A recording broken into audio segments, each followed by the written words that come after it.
Welcome back to the Unboxed broadcast. We've been away for the entire summer and now we're back. Dr. Davis and I are going to spend some time talking about what our experience has been over the summer and what our personal and professional lives have taught us about leadership.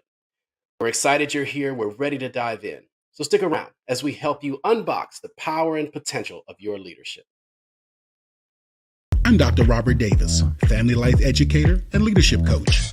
This is my co-host, R.P. Soriano. Soriano attended Johns Hopkins Carey Business School, worked in the financial industry, and was an international consultant before partnering with me to launch UnBoxed to Lead. Me? Well, I worked for over 20 years as a senior pastor and a community organizer. Then I retired and started a leaders peer support community called UnBoxed to Lead. Soriano and I have been friends since the early 90s, and with our varied experiences and expertise, we help leaders reach the next level in their leadership. So join us for the next few moments as we unbox the power and the potential of your relationships, your leadership, and your life.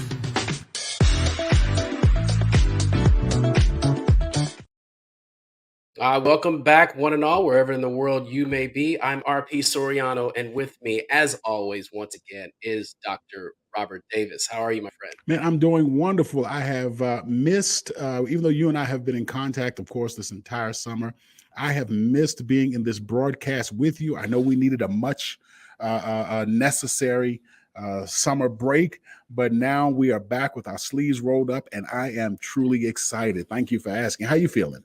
I'm feeling good, man. I'm feeling really good.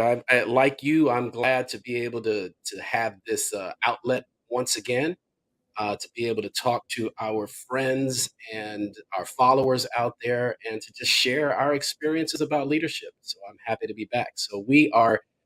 We're talking about our topic today is a fall back into being an unboxed leader. We chose the perfect time. Not only did we take the entire summer off, but we took about a month or so into into fall as well, because the vacation not so good because that's I guess just is how we lead and how we work.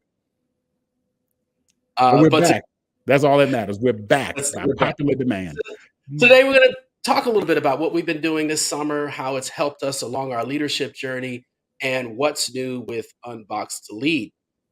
So we've gone, like I said, we've gone this entire summer. We're happy to be back. I think for both of us, I think this summer's provided a lot of opportunity for us to realize the many ways that leadership shows up in our lives, both our professional and our personal lives, and how we need to be more intentional about being a leader in the various areas of our lives. And I'll just even add, sometimes being able to follow in various areas of our lives. I mean, I'm not leading in everything that I do. Leadership does happen in my family, but there are other leaders in my family specifically as well, and within my organization. So there is the dance that we've been doing, and that I've been learning. So, what about you? What do you think? Man, I think that's awesome, and you hit the nail on the head. Matter of fact, later on we're going to talk about boot camps that we have lined up, and we're going to talk about one of them, which is helping individuals to learn how to lead by being a follower. Some Mm, people call it leading from the second chair, but we're mhm. going to, that's one of the things that we talk about at Unbox to Lead, and so this conversation is very timely, if you will. Yeah, so I think both of us used the summer to really work on several areas of our leadership. We didn't just take the summer off, we just took the summer off from the broadcast, which gave us a little bit of space to do a little bit more, especially in the area of leadership. I think this summer really helped us in the conversations that you and I have had. I think the takeaway has been it's helped us both to understand just how multifaceted leadership really is. That it goes beyond even maybe what we thought it did prior to our summer break. There's been a lot of growth and a lot of development. Would you agree with that? Definitely, definitely. And I think sometimes, even when we talk, oftentimes we focus and highlight organizational leadership in our conversations. And we talk about, how to manage ourselves while managing our organization and our team. But like you just said, this summer has really kind of showed us, and you hit on it just a moment ago, how multifaceted that is.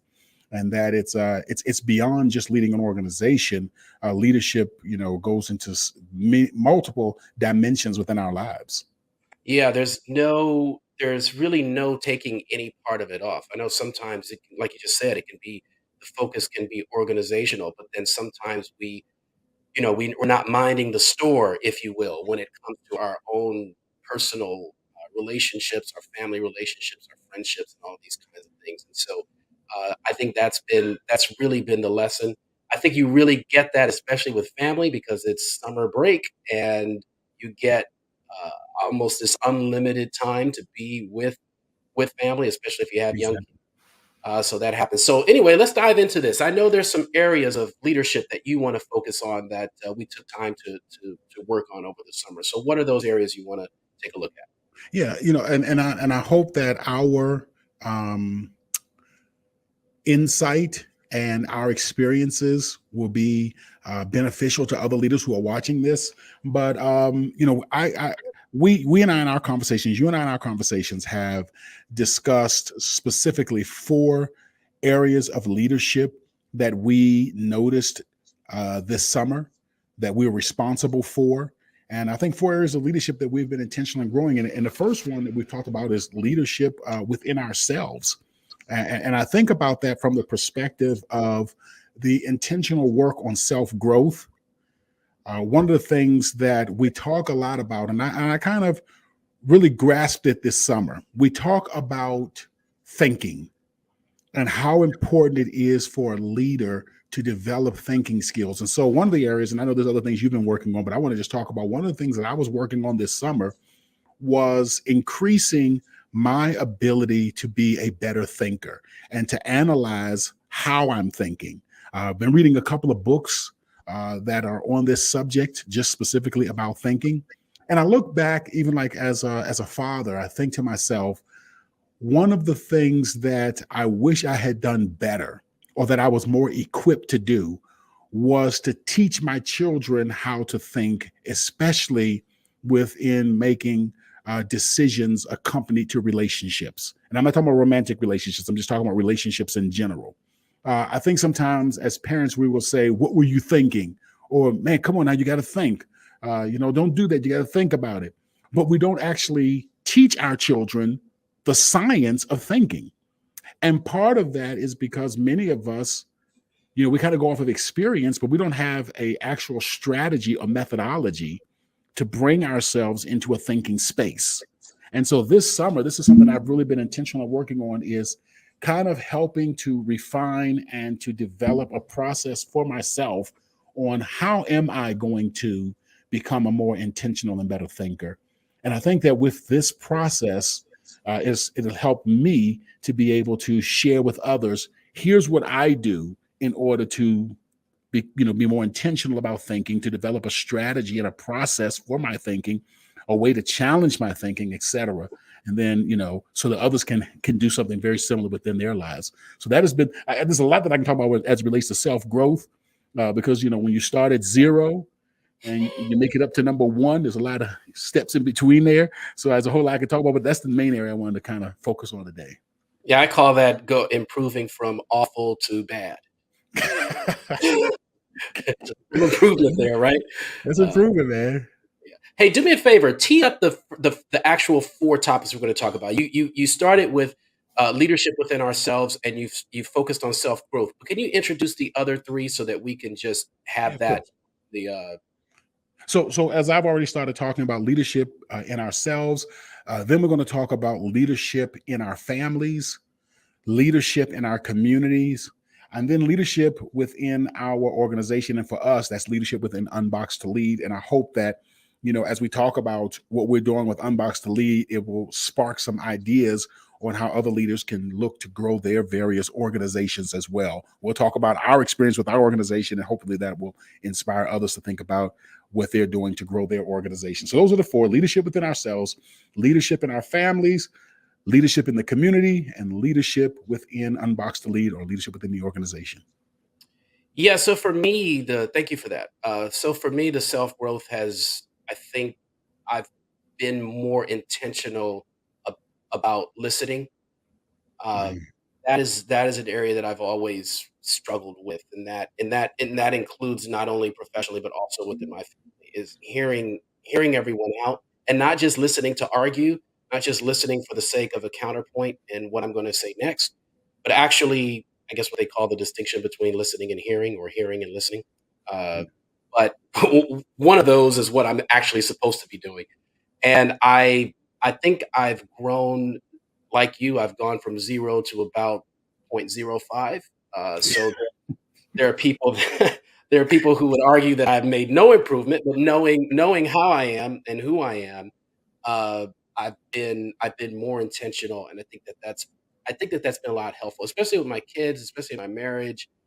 I think especially in even our dynamic is just trying to take a minute, listen, and then instead of thinking about how I'm going to push back, think about how I'm going to embrace. How am I going to welcome this? How am I going to see this from this perspective and work with that, as opposed to thinking, well, it doesn't agree with how I'm feeling right now. So what's my counterpoint? Now it's more, let me just let me just calm down. Let me listen, hear what's being said, and I don't have to respond right now. That's Yeah. another thing I've been working on. I don't have to respond to this right now. Let me absorb this and let me just cool it. I was having a conversation with a relative of mine recently, and we were talking about some pressure that they were under. And I said, and this I guess this kind of falls into your what you said about thinking. I said, as look, I'm much older than you, and I'm not trying to lecture you here. I'm just giving you my 2 cents. Acting out of desperation. You can act out of urgency. I get that. Sometimes it requires you something Yeah. requires urgent and you need to respond. But putting more pressure on yourself and getting to a point of desperation, because the conversation we were having was about time.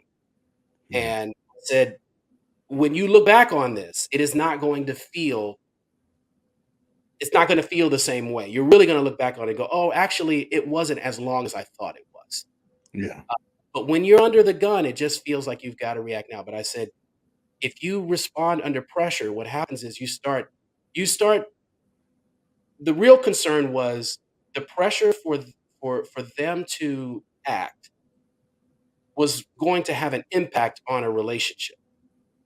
And I Yeah. just said, think it through, because if this pressure causes you to push this button with this person in your relationship, long-term effects, you got to think about that. You think, well, I put pressure on this person to do something for me, and you think it's over, but it could last years before that person gets over what you're trying to do.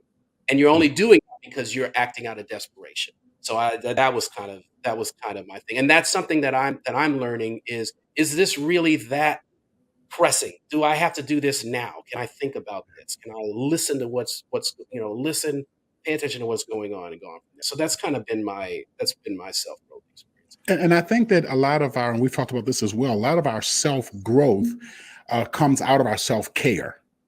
Yeah. And this is a struggle that all leaders have. I've struggled with it for years, and that is being intentional about self care, about making sure that I'm spending time with myself. So this summer, I've had the opportunity to go on a few family vacations. Went on a cruise to celebrate my children graduating.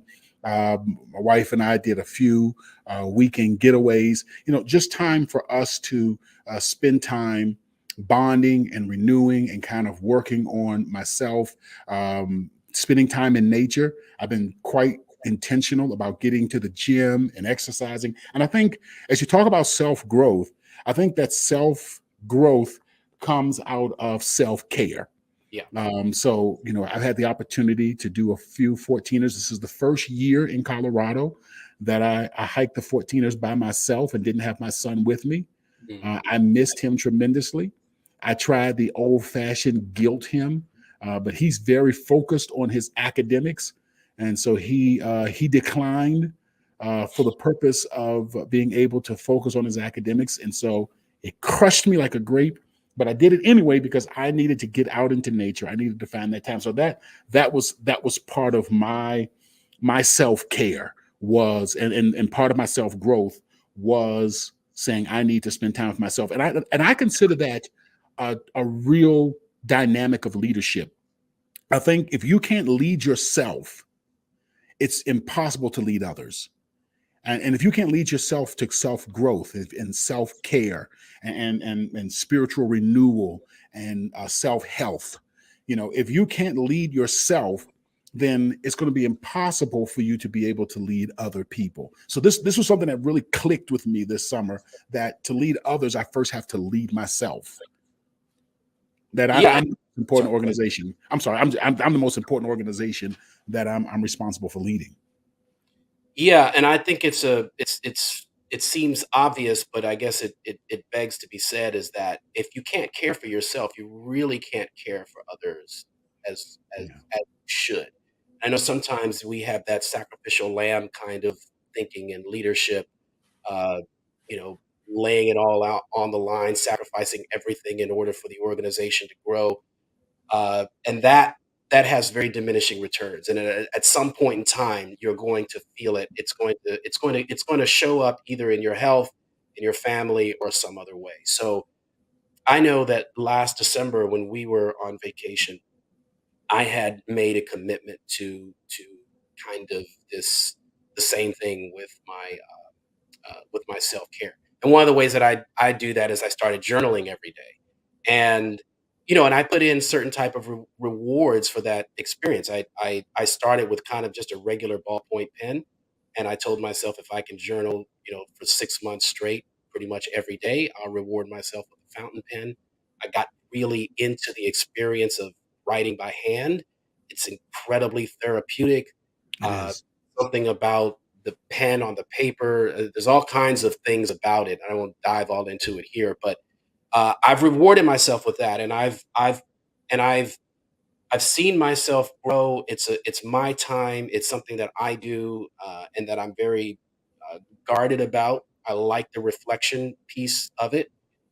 Also with health, my wife and I have really gotten back into making sure that we're working out, we're eating differently, we're feeling much better, looking much better. We're really focused on that.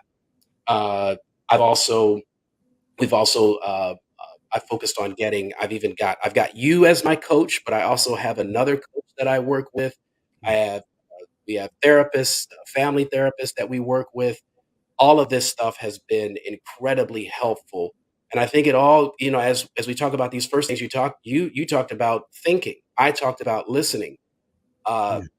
Growth does not happen by itself. You really have to get help. And I think for you and I, Gen Xers, guys who grew up in the 80s, asking for help is just not wired into us per se.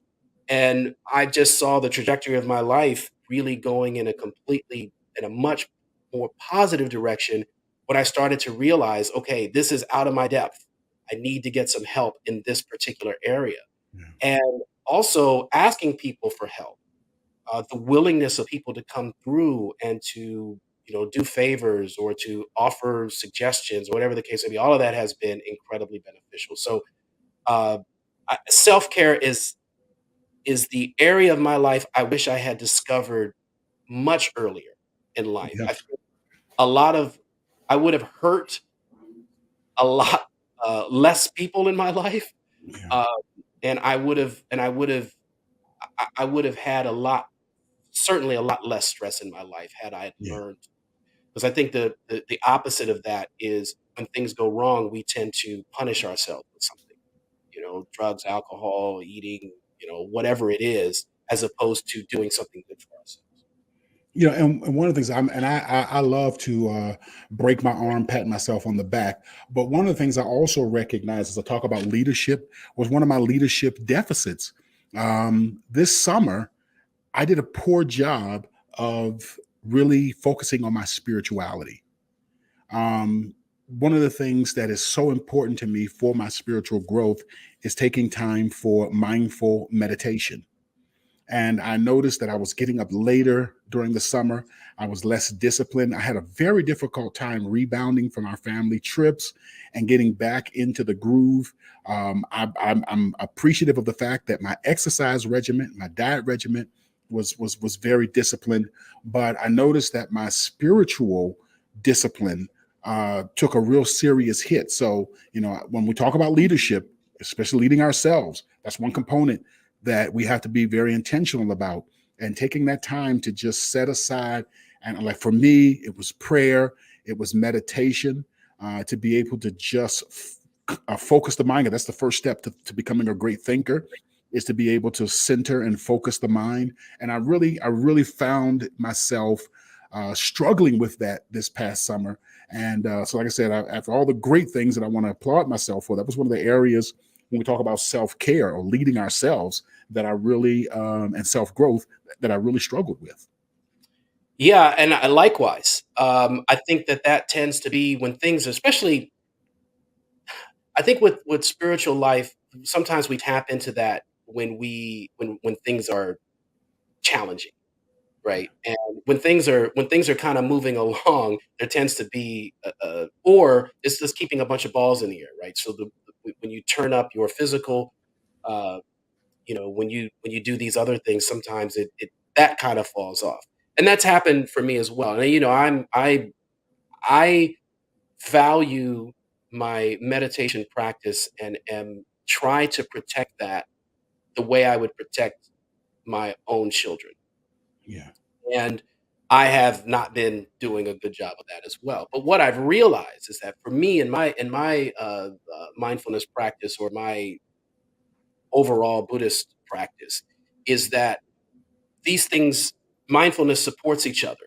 It's yeah, the where you do it, how you do it. So there's mindfulness on the cushion when you're sitting down, and the whole purpose of that is to eliminate as many distractions as you possibly can so that you can focus. But that is supposed to support what you do in your everyday experience, in your dynamic experience. But also it works the other way around. If you don't have that time on the mat, that doesn't mean that you don't get it in your daily experience and your lived experience. So there's always time to stop and say, what am I doing right now? I am pouring tea. That is exactly what I'm doing. I'm not doing anything else. I'm picking up this kettle and I'm pouring tea. That is what I'm doing. I'm not letting my mind run all over the place and think about 1,000 other things while I'm just mindlessly doing this activity.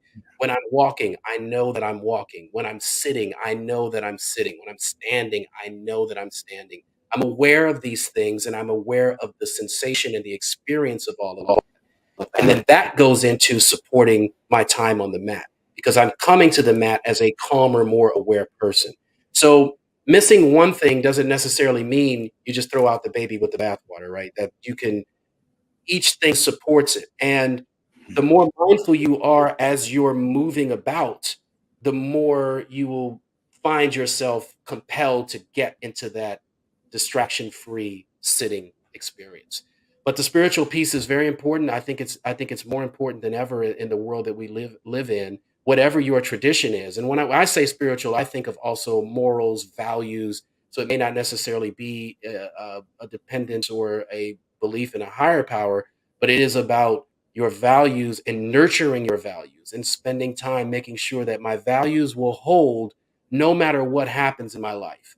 I will not break when it comes to honesty, when it comes to yeah, compassion, when it comes to these things, that's yeah. what you're supporting, right? It isn't whether you believe in of a higher power or not is not the issue. It is, how are you cultivating those guiding principles? And I know we talk a lot about that in our Yeah. leadership when And it as you comes to think about it, I'm glad you said it, because if you think about it, how are you leading an organization toward values, guiding principles, objectives, etc., when you're not actually having that within your own life? uh, yeah, I think that's a good point, Robert. Very good point. But I'm looking at the clock here, and I think this might be a good time to kind of just leave it and pick up in another episode. How do you feel about that? Let's do that, because we still All got right. family, community, and our organization to talk about. Let's do that. Now, make no mistake about it, to our audience, we'd have no problem going on and on and on and on for as long as it takes. We're committed to doing that, but we know that we don't want to put you through that experience. So give you a break with this topics, and we'll come back in the next episode with the other topics. So for now, we'll leave it there. I'd like to thank Dr. Davis for being with me once again. For all our viewers, please be sure to visit our website at www.unboxedtolead. For Dr. Robert Davis, I'm RP Soriano. We look forward to seeing you again as we help you unbox the power and potential of your leadership. UnBoxed provides a full-service leaders peer support community that helps high-level leaders become more authentic leaders who build healthy workplace cultures and reach their personal life goals. To learn more and discover how we can take your leadership and your life to the next level, please visit our website at unboxedtolead.com. That's unboxed, 2, lead.com. Again, that's unboxed, 2, to lead.com.